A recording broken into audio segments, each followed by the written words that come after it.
All right, sorry for the delay. Getting HDMI, audio over HDMI out on Linux while using Jack is something I'm going to be Googling tonight. Linux is the gift that never stops giving. But thank you for being here. I'm very excited to be speaking. It's actually my first speaking gig since the pandemic, so it's really nice to be in front of human beings again. My name is Ramsey Nasser. I'm going to be sharing with you a live coding music tool that I've been working on for a couple of years called the 8th Floor. And it is built in a programming language called Fennel, and it controls audio software called Renoise. So we're going to be spending a little bit of time looking at how it works, mostly dissecting a track that I would write live, because I want everyone to come away with at least a sense of how it works under the hood, so that it doesn't look like just black box sort of text magic happening. So hopefully you come away with a little bit of an understanding of how the 8th Floor works. This is where you can find me on the internet. My website is very out of date, but my Mastodon is where I'm most active, so if you're on Mastodon, definitely follow me there. I also post live coding stuff on Instagram at under my stage name, the Lua and Rock, which is a joke that no one in this hemisphere understands. But, so my day job is I am one of the founding worker owners at a technology cooperative in New York City called Emma. We do augmented reality, virtual reality, any kind of creative tech consulting jobs that sort of match our skill set. We're generally able to take on. We got paid to maintain a Lisp compiler last year, so it's a very wide field of what we're willing and able to do. So if you're interested in cooperatives or in creative tech companies, this is where you can find us. I founded it with 4 other people who are some of the most talented people I've ever worked with. So for the first time in my life, I can say I actually love my job. I want to talk a little bit about how I came into live coding, which I guess is a theme of a lot of people's talks, how did I end up here? But I've actually been doing a form of live coding for over 10 years now. This is my master's thesis, which from the Mac UI, you can tell how old I am. This is a system where I basically stuck Ruby into a C++ graphics framework called Open Frameworks, and I used Ruby to control Open Frameworks. This is 2011. I did it while I was at Parsons. A couple of years later, me and a collaborator, Tim Gardner, we stuck Clojure, which is a dynamic live codable Lisp. We stuck it into Unity, which is this industry standard game engine. And we use it to live code games. So this is Tim's piping his Emacs into Unity. He created the world all around him, and he's changing it live. It's kind of like the dream of 90s VR come to life. So I was always interested in getting live, dynamic programming systems into media software to shorten the feedback loop between me having an idea and me getting feedback from the machine on it. And for the longest time, that's the kind of live coding I did, mostly for video games. The idea being the thing that I would build would be more conventional, so to give you a video game at the end of the day. And it was only through live code NYC that I came to appreciate live coding as a performance medium, which is what I do mainly now. So like I said, outside of live coding, I do a lot of video game stuff. I do the graphics programmer, very into compilers, very into building tools, including this arbitrarily powerful slideshow framework, which I've been working on, which I will unfortunately not be using for this talk, because I'm going to be live coding the whole thing, but I was really proud of that little animation, so I wanted to share it with you.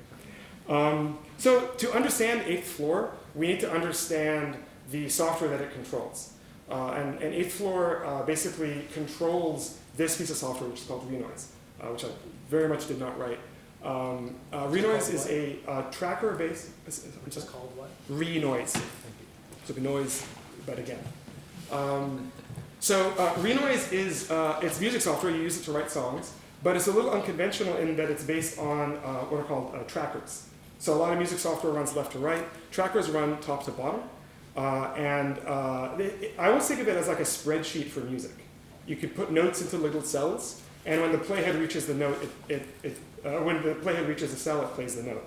So this is one of the demo songs made by an artist named Majid Saleh, I think, that comes with Renoise. If I hit play, you can kind of see as the playhead scoops down and hits individual notes, it's firing off instruments in the upper right-hand corner. You may be able to see a little blink whenever. So you can see individual samples playing back. So it gets kind of, it pops off around 12. So this is how you're supposed to use Renoise.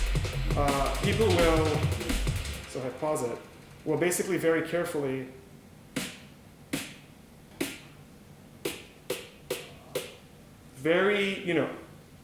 in a way that I imagine is very like mindful, right, and slow and repetitive, build out these complex songs manually, right? It has some computational capabilities, but really you're supposed to be laying out this like spreadsheet of notes and then playing it back. So that's Renoise as it is meant to be used. I, of course, do not do that. I use a tool that I built called Eighth Floor.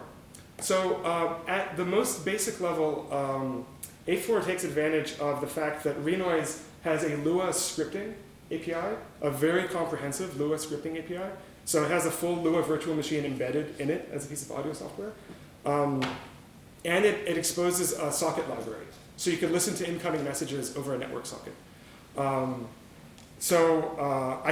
basically leverage that thing that they built into Renoise to use a programming language called Fennel, which is a Lisp that compiles into Lua. I'll talk about why I like Lisp in a second. But the basic mode of operation is I can send Lisp code into Renoise, have it run in Renoise, and at the ground level, that's all it is. So I can print out text. I can't tell how legible the text is. Should I make it a little bigger? Is that okay? So you can sort of see what's going on. So my code is up here. The output is down here in the lower pane. So if I say print renoise.version, we get 3.4.2. So we have access to some Renoise constants. So the thing to know about Lisp is it's a very consistent syntax, but it's a little weird if you're not used to it. Who here has done any Lisp programming before? No. One person. That's good. I'm not alone. Yes. So basically, Lisp syntax it's code, but everything is inside of nested parentheses. For the most part, the function you're running is the first thing in the parentheses, and then all the arguments come afterwards. So in Lua, you would write print open paren, and then Renoise.version. In Fennel, it's moved one token to the left. It's very consistent. So if you want to add 3 numbers, it's plus 1, 2, 3. You'd write that as 1 plus 2 plus 3 in Lua. Just to show, like, we actually have full access to the whole Renoise API. So if I want to display a dialog box, Renoise complies. And so you don't need to be proficient in Lisp to follow along, but just keep in mind, basically, the first thing in the parentheses is kind of the verb, and then everything else is like what the verb is acting on. The other syntax note to make is that so strings are surrounded in double quotes, like in most programming languages. Fennel has this really nice shorthand where if you prefix a string with no spaces with a colon, this is the same as if you had put it in double quotes. So, colon hello world is in fact equal to quote hello world. And I only bring this up because I use this absolutely everywhere in the talk. But they're just strings, they're not sort of special. Okay, so the way I want to structure talking about Eighth Floor is I want to do some really some basic pattern programming, the kind that I actually wouldn't do live, but it sort of explains the basic principles, and then we'll dissect a little jam that more resembles what I might do live. So these little functions only exist for the purposes of this talk. I don't actually use them while performing. but I can silence things if I need to, if things get out of hand. So it's a fully blown interactive Fennel prompt, and you could sort of run whatever code you want. But 8th floor provides basically two categories of functionality. There is a functionality to schedule notes, and then there's functionality to sort of manipulate streams of notes. So we're going to look at the scheduling first. I'm going to run this bit of code, and then we'll talk about it.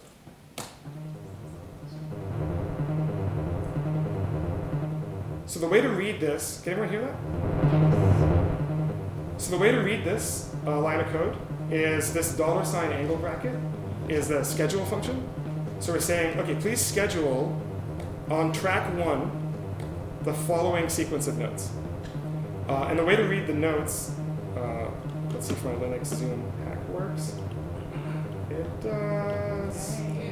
Year of Linux on the desktop. So the way to read these notes are the first two characters are which tone in an octave the note represents. So this is B natural. The next character is which octave. So this is the 4th octave. And then the next two characters are the instrument. So this is B natural in the 4th octave on the 0th instrument. Notes can actually contain a lot more information.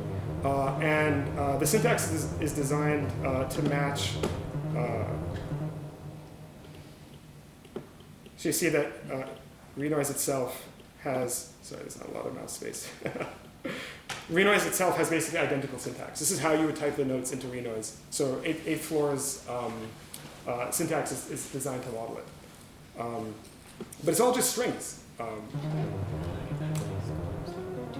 So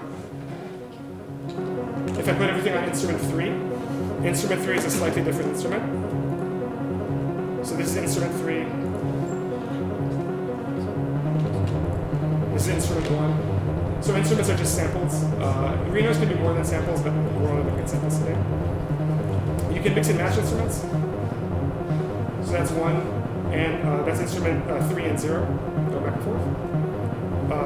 Rhythm is really interesting in trackers. Rhythm is just rests inserted between notes. So the triple dash here is a rest. So this gives us a sense of rhythm. The one thing to stress when talking about scheduling is the fact that it's like when let me slow this down. So something to talk about is when does 8th floor actually render a pattern? 8th floor will never rewrite notes while you're inside of a pattern. And you'll notice that there's exactly 2 patterns and we're alternating between them. And if I change the pattern in the middle of one, you see it's the next one that changes. It's most visible when it's moving very, very slowly. But here I'm just moving between tracks 1 and 2. And I could jump around.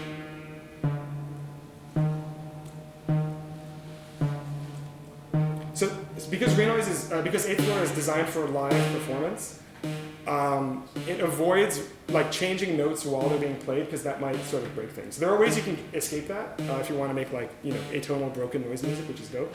But the default is it behaves like this. So that's the 2 patterns that you're seeing. I'm always rendering into the one that's not currently playing.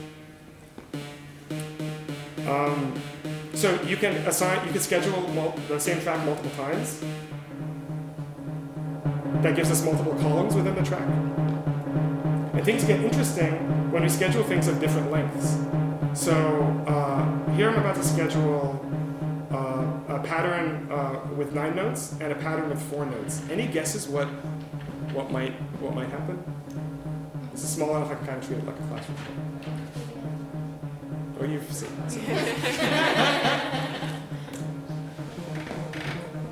So we get a pattern with 36 notes.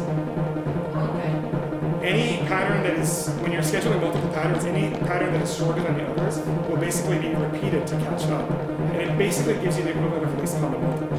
So 8th floor will always try and give you a balanced resulting pattern. Because it's generally, it's what I want each time at least. And this works across tracks. So the tracks sound a little different because you can have different filters and effects on each track, and I have these set up. And that's really all there is to it in terms of like a scheduling functionality. But typing out notes manually like this is not really an expressive interface to like be performing music. At least it isn't for me. And my 8th floor usage generally does not look like this. It tends to look and sound like this.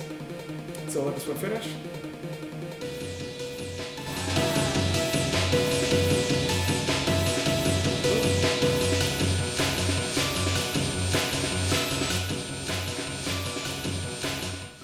So this is what I want to dissect over the next 10 or 15 minutes. But so there's some familiar bits and pieces here, right? It's still the same $ angle bracket. We're putting things on tracks 1, 2, and 3. But we have this like arrow thing going on. We have these little named functions that are being invoked. So it's quite a bit different from manually typing things out. This is also much more fun to live code, which so I can like comment things out.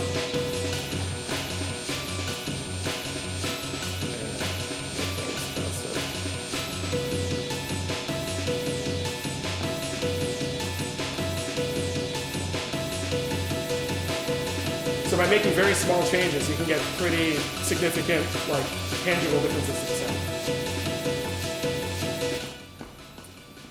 So what's going on here? So we're going to try and take it apart track by track. So we're going to look at tracks 1, 2, and 3 in order. So this is track 1. I just missed the deadline. So arrow, scale, minor penta, A#3, pick, what's going on? What's nice about the approach that 8th floor takes is you can actually take each one of these you can sort of comment everything out and take them in turn. So semicolon is a comment in Fennel. So if we just do the scale,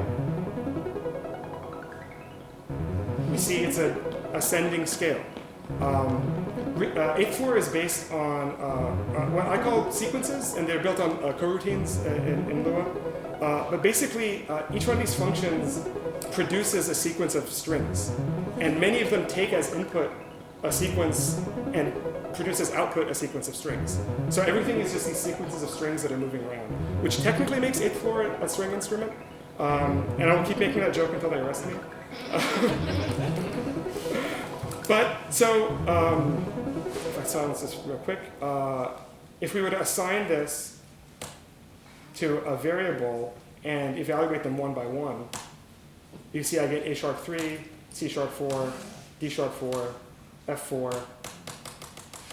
So a sequence is basically a function that just returns the next value every time you call it. And this is what the whole system is based on.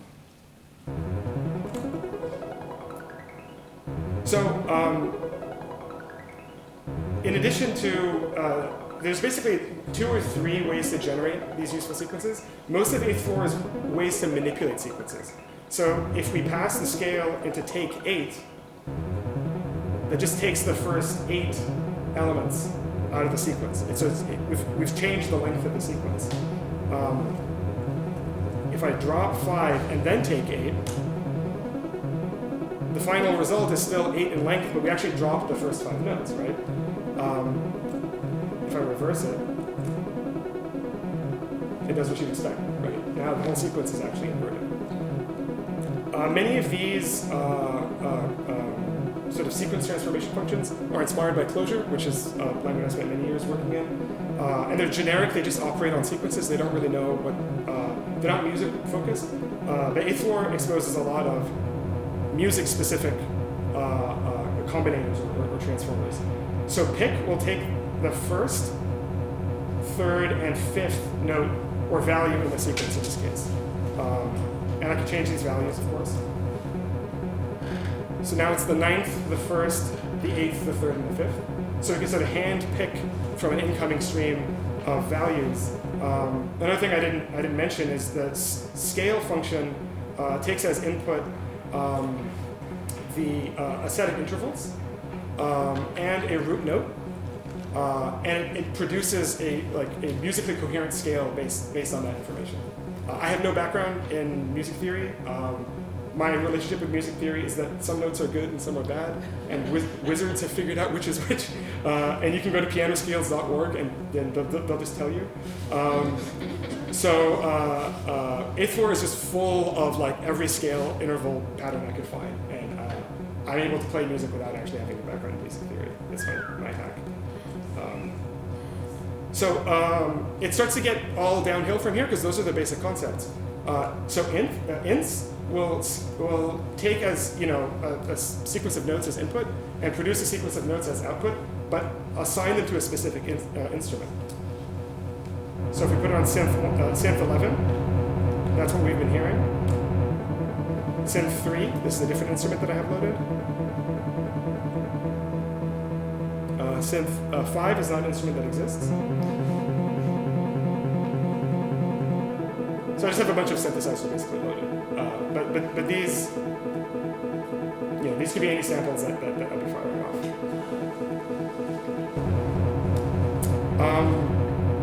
So what's missing from this is rhythm, right? Everything is still kind of packed in. And like I said before, rhythm is just rests inserted in between notes. So there is a rith combinator or a rith function that takes two sequences as inputs.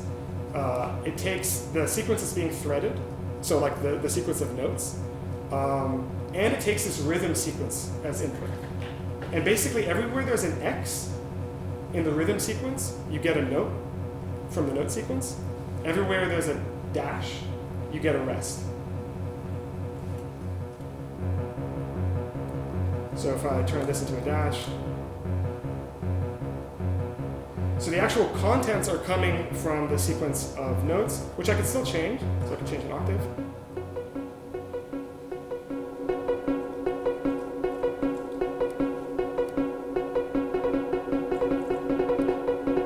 Right? So it's sort of like there's a stream of notes and a stream of rhythm, and they merge basically in this combinator. Most of my individual tracks end in a rith, just to sort of decide on the final rhythm. It's very cumbersome to type out this like square bracket, this is very, very verbose. So there's actually shorthand that I have, where a string that looks like this was basically the same as if I typed out a square bracket with a bunch of X's and dashes. The square bracket is kind of like an array in Fennel and Lua. But of course, these are just sequences, so there's also combinators for them. So if I want to repeat it twice, if I want to repeat the rhythm twice, or 4 times, so now I have a longer rhythm. And this is track 1 of that little jam that I made. This is the sort of backing bassy track. So let's look at track 2. So a lot is familiar here, right? Scale, minor penta, which is the minor pentatonic scale. The root note is A sharp in the 4th octave, not the 3rd, which is what it was in the previous jam. We have this little diamond that we're going to talk about. Ling is a little weird. And the rhythm is a little different. So let's look at those in reverse order, actually. Let's look at the rhythm first. So I'm commented out pick and ling. And uke is short for Euclidean rhythm. This is a system of computing rhythms based on 2 integers, which is incredibly versatile. So if I say uke of 8, 6. So this is 6 pulses within 8 bars. And they fit in kind of interesting ways. One of my crutches is uke 8-3, just because it sounds so good. Spur will spread notes out by inserting extra rests, and rep will repeat. Ling is short for linger, so it'll duplicate notes that are incoming based on values that you pass in as a parameter. So now the first note will be duplicated twice, the second note will be duplicated once, the third note will be duplicated twice, the fourth note will be duplicated once, and this is kind of an interesting way too to throw things off a little. Let me speed this up as well.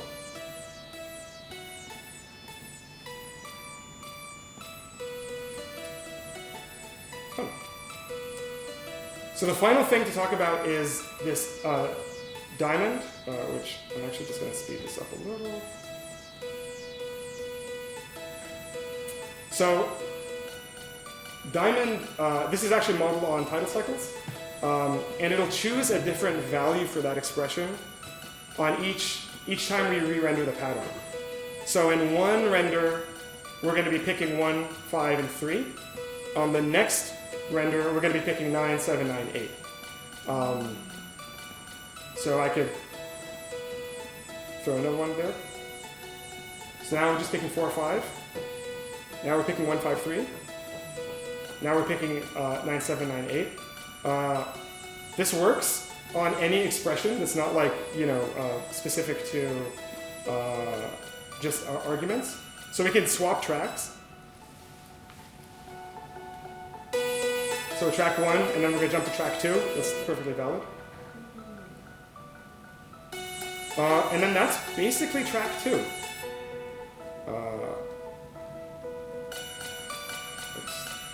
I'm also new at Emacs, so this was. And the drum beat, this is my favorite part. There's actually not a whole lot new here, right? It's samps instead of scale, which we'll look at in a second. But we're picking. We're alternating the choice, or the argument that we're passing into pick. We have vol, which is new.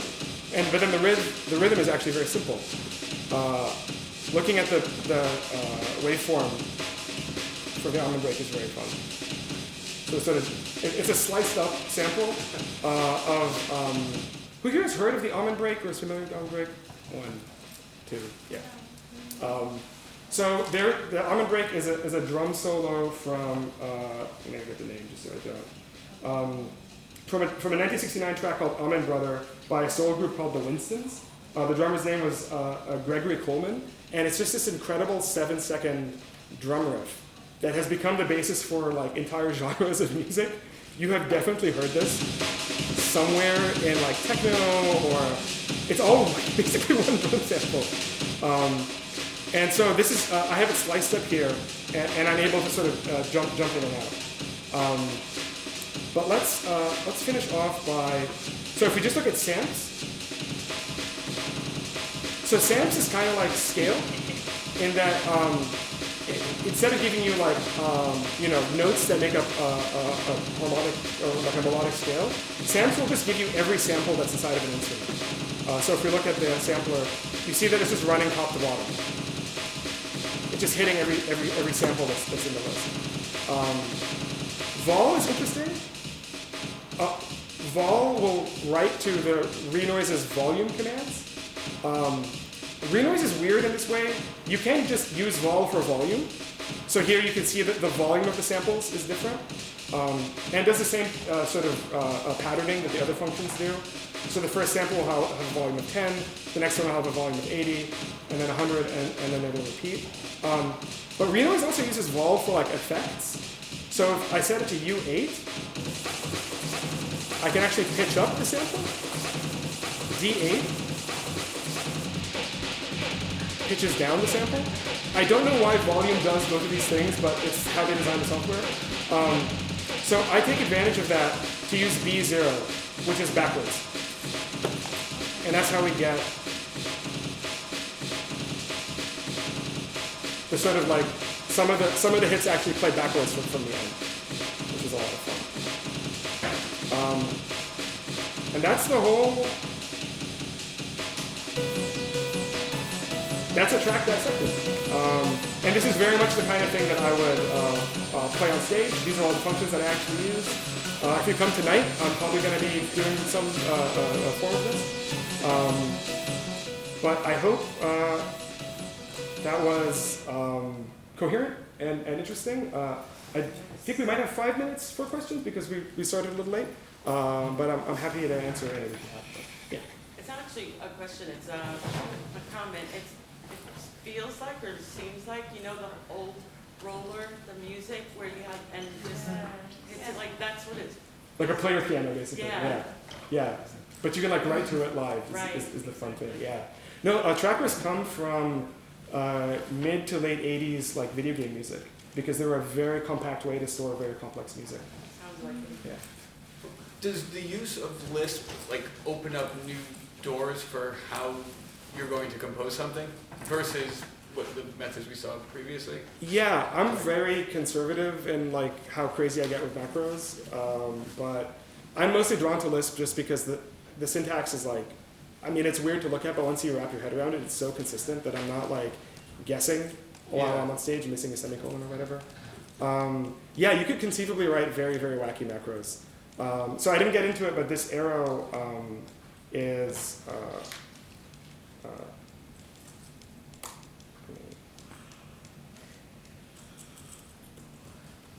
it's a thing called a macro in Lisp, which you can write code that rewrites your code. So this, arguably readable sort of list of things to do is turned into this completely unreadable, like inverted mess that I would never want to type. So a lot of like old school Lisp hackers have like gone very wild with this. You can write arbitrarily powerful macros. I'm just scared of shooting myself in the foot, so I tend to avoid that. But yeah, I think macros are the go-to answer for that question. Yeah, I'm just curious if it like opens up, it's like, oh, there's something that would have been more cumbersome to do that way, and now it's like, oh, I can do it so, you know. Yeah, if there's like a pattern, that I feel myself like repeating a lot, it's very easy to capture in a macro, and then it just becomes very short. Cool. You said near the top that you can open it up to listen on a web socket. On a TCP socket. So you could have like people in the crowd participate. Yeah, I can joke about this because we fixed the bug, but